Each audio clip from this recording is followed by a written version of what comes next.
আমরা এই মুহূর্তে দাঁড়িয়ে আছি তারেক রহমানের বাড়ির সামনে। তিনি কিন্তু আর কিছুক্ষণের মধ্যেই বাসার থেকে বের হবেন, অর্থাৎ তার যে কর্মসূচি ছিল সেই কর্মসূচির তোড়জোড় কিন্তু ইতিমধ্যেই শুরু হয়ে গিয়েছে। আপনি দেখতে পাচ্ছেন তার যে নিরাপত্তার পেছনের যে গাড়িগুলো দাঁড়িয়ে আছে, এই গাড়িগুলো তার নিরাপত্তা নিশ্চিত করবে সিএসএফ, অর্থাৎ চেয়ারপারসন সিকিউরিটি ফোর্স, যেই ফোর্সটি একসময় তিনবারের প্রধানমন্ত্রী বেগম খালেদা জিয়াকে নিরাপত্তা দিতেন। তিনি মইনুল রোডের বাড়ি থেকে যখন এসে গুলশান 2-এর ফিরোজা বাড়িতে ওঠেন ভাড়া বাসায়, যেখানে ওঠার পর থেকে তার কিন্তু এই সিএসএফ তার নিরাপত্তা নিশ্চিত করে থাকেন। আমরা দেখতে পাচ্ছি ইতিমধ্যেই তার সিকিউরিটির যে গাড়িগুলো সেগুলো সামনে দাঁড়িয়ে আছে এবং কিছু নেতাকর্মীদের ভিড়ও দেখতে পাচ্ছি যারা বাসার সামনে এসেছেন এবং কিছুক্ষণের মধ্যেই এই বাড়িটি থেকে বের হবেন তারেক রহমান।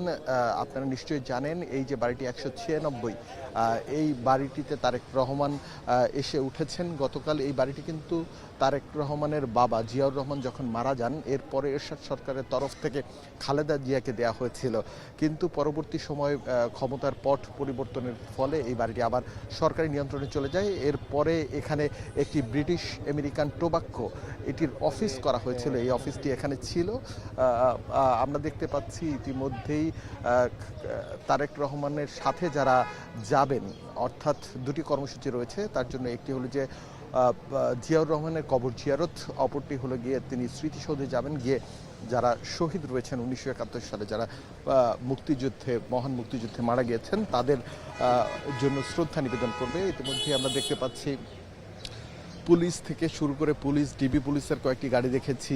সবাই নিরাপত্তার দায়িত্বে যেই গাড়িগুলো রয়েছে সেগুলো কিন্তু রাস্তার মধ্যে সংযুক্ত হয়েছেন এবং তারেক রহমানের গাড়িতে কারা কারা যাবেন সে বিষয়টি কিন্তু এখন পর্যন্ত নিশ্চিত নয়। আমরা দেখেছি কিছুক্ষণ আগে পর্যন্ত তারেক রহমানের যে সবার আগে বাংলাদেশ যেই গাড়িটি লাল সবুজের পতাকা আঁকা, এই গাড়িতে তিনি চড়বেন। চড়ে কিছুক্ষণের মধ্যেই আমরা কিছুক্ষণ আগে জানতে পেরেছি তার যে ছোট ভাই রয়েছেন আরাফাত রহমান কোকো, সেই কোকোর বনানীতে যে কবর রয়েছে সেই কবর তিনি জিয়ারত করবেন। জিয়ারত করার পরে তিনি এখান থেকে যাবেন, অর্থাৎ হলো গিয়ে জিয়া উদ্যানে, সেখান থেকে তিনি যাবেন স্মৃতিসৌধে।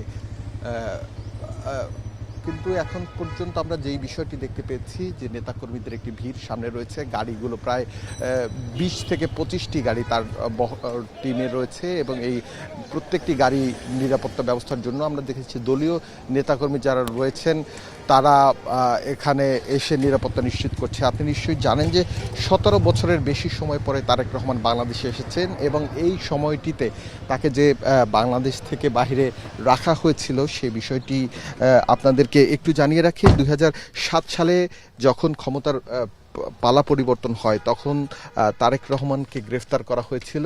এরপরে তিনি প্রায় 17 মাসের বেশি সময় জেল খেটে 2008 সালের পরে তিনি লন্ডন চলে যান, যেখানে তিনি আর রাজনৈতিক আশ্রয়ে এতদিন ছিলেন। লন্ডনে বসেই তিনি কিন্তু বাংলাদেশের যে রাজনীতি, অর্থাৎ বিএনপির ঘরানার রাজনীতি তিনি কন্ট্রোল করে আসছিলেন এবং নেতাকর্মীদের সেখানে বসেই অনলাইনের মাধ্যমে তিনি সংগঠিত করেছেন। এর পরবর্তী সময় আমরা যদি বলি যে 5 আগস্টের কাহিনী, 5 আগস্টের পেছনে তার একটি পেছনে ফ্যাসিস্ট সরকারের যে পরিবর্তন হয়েছে সেই পরিবর্তনের মূল কলকাঠি তিনিই নেড়েছেন, এমনটাও কিন্তু বিভিন্ন মহলের পক্ষ থেকে দাবি করা হচ্ছে। এবং যেখানে বসে তিনি 3টি নির্বাচন 2014, 18 এবং 2024 সালে, এই 3টি নির্বাচন তৎকালীন আওয়ামী লীগ সরকার যারা জোর জবরদস্তি করে এককভাবে ক্ষমতার বলয় খাটিয়ে করেছেন এমনটা আমরা জানতে পেরেছি এবং যার ফলে কিন্তু 5 আগস্টের মতো একটি অবস্থা তৈরি হয় এবং যেখানে শেখ হাসিনাকে পার্শ্ববর্তী দেশে নিয়ে যাওয়া হয়। আমরা দেখতে পাচ্ছি যে ইতিমধ্যেই সিএসএফ এর যারা সদস্য রয়েছেন, চেয়ারম্যান সিকিউরিটি ফোর্সের, তারা কিন্তু এই গেটের বাহির থেকে, অর্থাৎ 196 গুলশান এভিনিউর যে বাড়িটিতে তিনি উঠেছেন সেখান থেকে সবাইকে সরিয়ে দিচ্ছেন। আমরা যদি রাজনৈতিক প্রেক্ষাপট একটু বলি, তারেক রহমান তার রাজনৈতিক হাতেখড়ি কিন্তু অনেক আগে থেকেই, যদিও তিনি দলীয় কোনো পজিশনে ছিলেন না। বাবার যে রাজনৈতিক দল ছিল বিএনপি, 7 নভেম্বর বিপ্লব ও সংহতি দিবসের মধ্য থেকে জিয়াউর রহমান যেভাবে ক্ষমতায় এসেছিলেন, এরপরে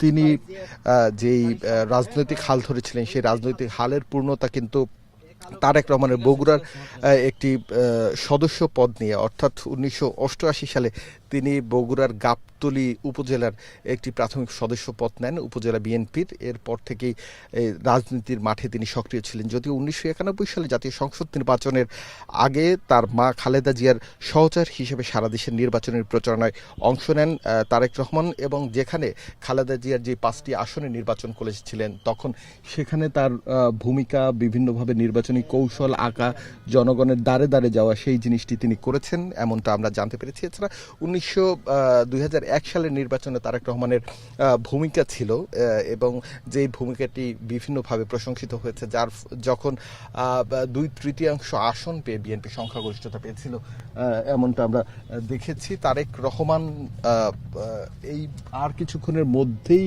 কিন্তু বাসার থেকে বের হবেন এমন আভাস আমরা পাচ্ছি। তবে বাসার থেকে বের হয়ে তার প্রথমে যাওয়ার কথা তার যে ছোট ভাইয়ের বনানীতে কবরস্থান রয়েছে সেই কবরস্থান তিনি জিয়ারত করবেন। এরপরে সেখান থেকে বেরিয়ে তিনি যাবেন জিয়া উদ্যানে, এবং সেখান থেকে বেরিয়ে তিনি যাবেন স্মৃতিসৌধে, যেখানে 1971 সালে যারা শহীদ হয়েছিলেন তাদের শ্রদ্ধা জানাবেন।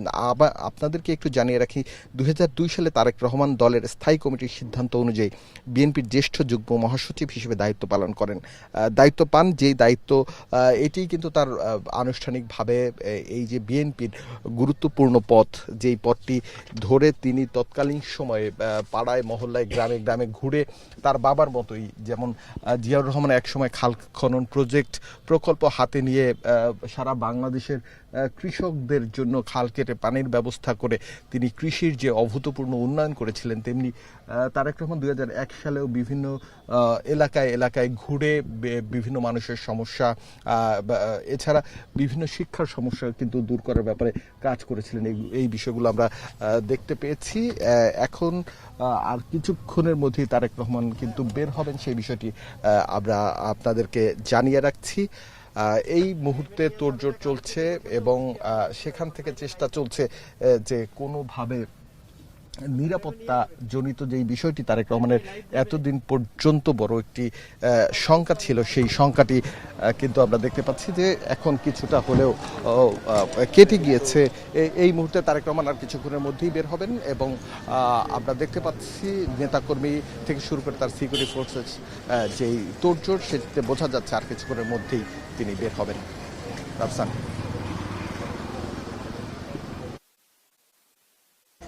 রাফসান, আমরা আপনাদেরকে আরেকটু জানিয়ে রাখি যে এখানকার যে গেটের সামনে থেকে সরিয়ে দেয়া হচ্ছে, অর্থাৎ যারা পাশের নেতাকর্মী রয়েছেন তাদেরকে। এই মুহূর্তে আমরা কিন্তু তারেক রহমানের বাসার কিছুটা সামনে রয়েছি।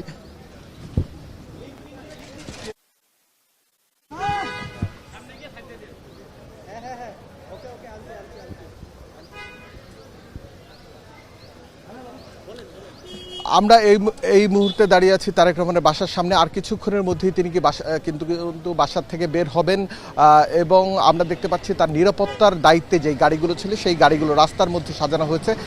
এবং গতকালকে তারেক রহমান বাংলাদেশে নামার পর যেই গাড়িটিতে চড়ে তিনি 300 ফিটের অর্থাৎ জুলাই এক্সপ্রেসওয়ের সভা মঞ্চে গিয়েছিলেন, সেই সবার আগে বাংলাদেশ সেই গাড়িতে তিনি কিন্তু আজকে উঠে এখান থেকে প্রথমে তিনি যাবেন তার ছোট ভাই আরাফাত রহমান কোকর যেই কবরস্থান রয়েছে সেখান থেকে তিনি যাবেন জিয়া উদ্যানে, এবং জিয়া উদ্যানের পর থেকে তিনি যাবেন স্মৃতিসৌধে, এমনটা আমরা দেখতে পাচ্ছি। আমরা কথা বলেছিলাম চেয়ারপারসন সিকিউরিটি ফোর্সে যারা রয়েছে তাদের সাথে, তারা আমাদেরকে বলেছেন আর কিছুক্ষণের মধ্যেই বের হবেন। যদিও আমরা যেই খবরটি আগের থেকে আপনাদেরকে জানাচ্ছিলাম এবং শুনছিলাম যে তিনি হয়তো আজাদ মসজিদ অথবা বনানী কবরস্থানের যে মসজিদ রয়েছে সেখানে নামাজ পড়তে পারেন, কিন্তু তেমনটি কিন্তু হয়নি। এর পেছনের কারণ হিসেবে নিরাপত্তার বিষয়টি সবার আগে উঠে এসেছে। আমরা দেখতে পাচ্ছি ব্যক্তিগত নিরাপত্তা ব্যবস্থার পাশাপাশি চিফ সিকিউরিটি ফোর্স পুলিশের পক্ষ থেকেও কিন্তু তাকে নিরাপত্তা দেয়া হচ্ছে, এবং সেই নিরাপত্তা ব্যবস্থার বলয় ধরে এখান থেকে তিনি যাবেন। আমরা যেই বিষয়টি বলছিলাম তারেক রহমান সম্পর্কে, যে তারেক রহমানের রাজনৈতিক যেই পরিচয় এবং তার রাজনৈতিক ইতিহাস তিনি কিভাবে রাজনীতিতে আসলেন এবং তিনি কিভাবে বললেন। এছাড়া তারেক রহমান যেই 17 বছরের বেশি সময় লন্ডনে ছিলেন তখনকার যে রাজনৈতিক প্রজ্ঞা এবং তিনি কিভাবে দলীয়ভাবে সারা বাংলাদেশের যে 64 জেলার নেতাকর্মীদের চাঙ্গা করে যুবদল, ছাত্রদল, স্বেচ্ছাসেবক দল, এছাড়া বিএনপির যে কেন্দ্রীয় কমিটি রয়েছে তাদেরকে একত্রিত করে জনমানুষের সাথে সম্পৃক্ত কার্যক্রম দিয়ে যুগপথ আন্দোলনের মধ্য দিয়ে তিনি কিন্তু বাংলাদেশের এক অনবদ্য নেতায় পরিণত হয়েছেন এবং তারেক রহমানের যেই বাংলাদেশে ফেরা সেই ফেরাটি নিয়ে কিন্তু বিভিন্ন সময় শঙ্কা করছিলেন অনেকেই। বিগত সময় যখন আওয়ামী লীগ সরকার ক্ষমতায় ছিলেন তখন তাকে নানাভাবে প্রতিবন্ধকতা তৈরি করে বাংলাদেশে আসা থেকে বিরত রাখা হয়েছে। আমরা যে বিষয়টি জেনেছি তার বিরুদ্ধে 86টি মামলা দেওয়া হয়েছে। এই 86টি মামলা কোনো না কোনোভাবে তারেক রহমানকে বাংলাদেশে আসা বন্ধ করার ক্ষেত্রেই দেওয়া হয়েছে, যেটি প্রত্যাহার করা হয়েছিল। পরবর্তীতে 5 আগস্টের পর একটি একটি করে মামলা কিন্তু মামলা থেকে তিনি খালাস পান এবং তিনি মুক্ত হয়ে বাংলাদেশে ফিরে আসেন।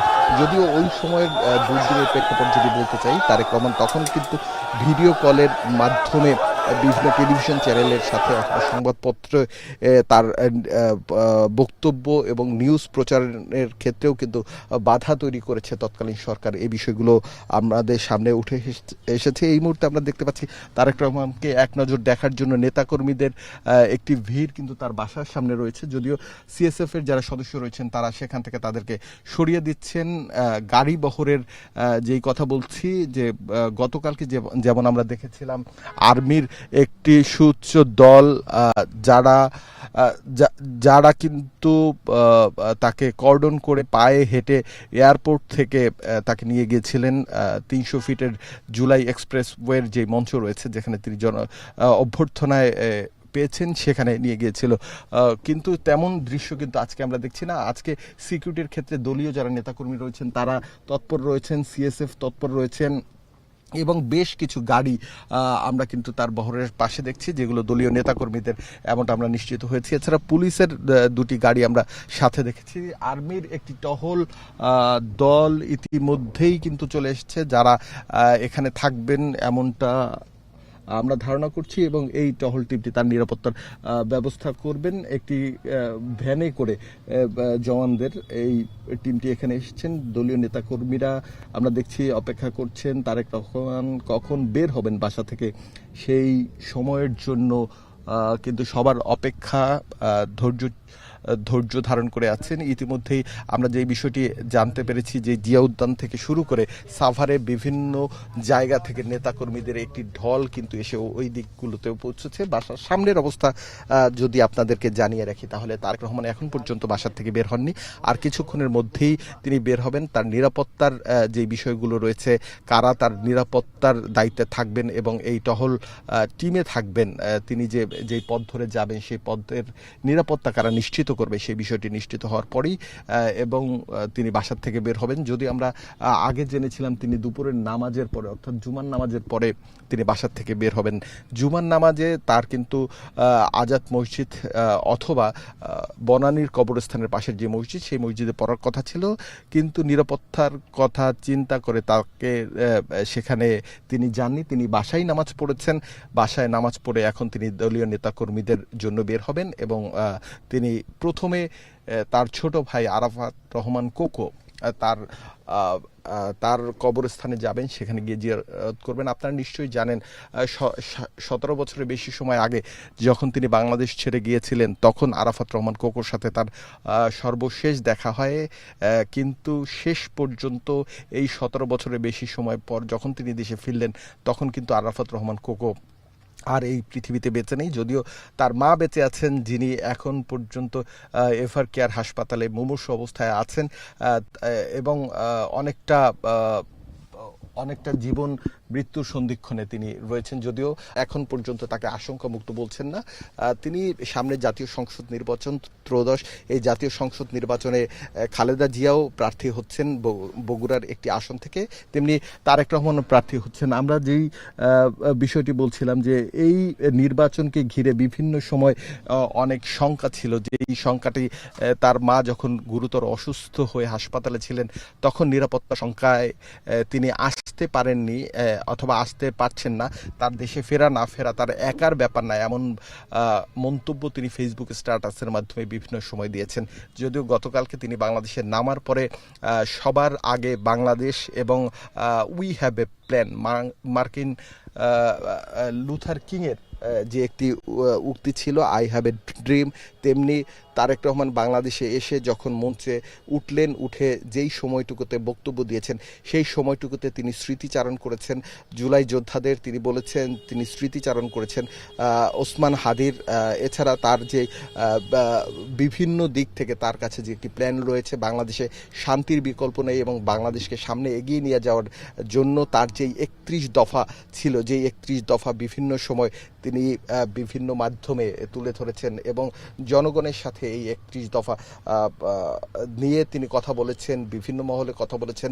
বাংলাদেশের সামগ্রিক যে উন্নয়ন থেকে শুরু করে বাংলাদেশের সংবিধান পরিবর্তনের যেই ধারাগুলো তৎকালীন আওয়ামী লীগ সরকার বিভিন্ন সময় জোরপূর্বক রাতে ভোট কেটে নির্বাচনের মাধ্যমে যেই সংখ্যাগরিষ্ঠতা নিয়ে যেই দফাগুলো সংবিধান সংশোধনের মাধ্যমে সংযুক্ত করেছিলেন, তিনি বলেছিলেন যে এই দফাগুলো পরিবর্তন করা হবে, শিক্ষার পরিবর্তন আনা হবে, স্বাস্থ্যসেবার পরিবর্তন আনা হবে, এছাড়া বাংলাদেশের মানুষের যে কর্মসংস্থানের ব্যাপার। এছাড়া নতুন করে আমরা দেখেছি তারেক রহমান একটি ঘোষণা দিয়েছেন যে বাংলাদেশের যারা মানুষ রয়েছেন, যারা প্রতিটি ফ্যামিলির জন্য 2 থেকে 2.5 হাজার টাকা মূল্যের বাজার তারা দিবেন প্রতি মাসে, এমন একটি ঘোষণা, যদি তারা নির্বাচিত হতে পারেন এমন একটি ঘোষণা কিন্তু তাদের পক্ষ থেকে আসা হয়েছে। ইতিমধ্যে আমরা দেখেছি নির্বাচনী যে বৈতরণী রয়েছে সেই বৈতরণীতে বিএনপি ইতিমধ্যেই উঠে গিয়েছে, তারা পাড়া মহল্লায় সভা সমাবেশ করছে, প্রচারণা চালাচ্ছে। তার মধ্যে তারেক রহমান কেন দেশে আসছেন না দীর্ঘদিন পর্যন্ত, সেই বিষয়টি মানুষের মধ্যে যে জল্পনা কল্পনা ছিল সেই জল্পনা কল্পনার অবসান কিন্তু ইতিমধ্যেই ঘটে গিয়েছে। বাংলাদেশে এসেছেন তারেক রহমান, এসে এয়ারপোর্ট থেকে নেমে প্রথমেই তিনি খালি পায়ে বাংলাদেশের মাটি ছুঁয়ে দেখেছেন, মাটিতে হেঁটেছেন। এর মধ্যে যে মাটির গন্ধ, দীর্ঘদিন পর্যন্ত মাতৃভূমিতে না আসতে পারার তার যে ব্যথা বেদনা ছিল, সেই বেদনাটা কিছুটা হলেও তিনি পূরণ করার চেষ্টা করেছেন। এসএমসির emergency contraceptive pill Norix one, অরক্ষিত মিলনের 72 ঘন্টার মধ্যে এর একটি মাত্র পিল আপনাকে করবে টেনশন ফ্রি। এসএমসির নরিক্স ওয়ান, এক পিলের সমাধান।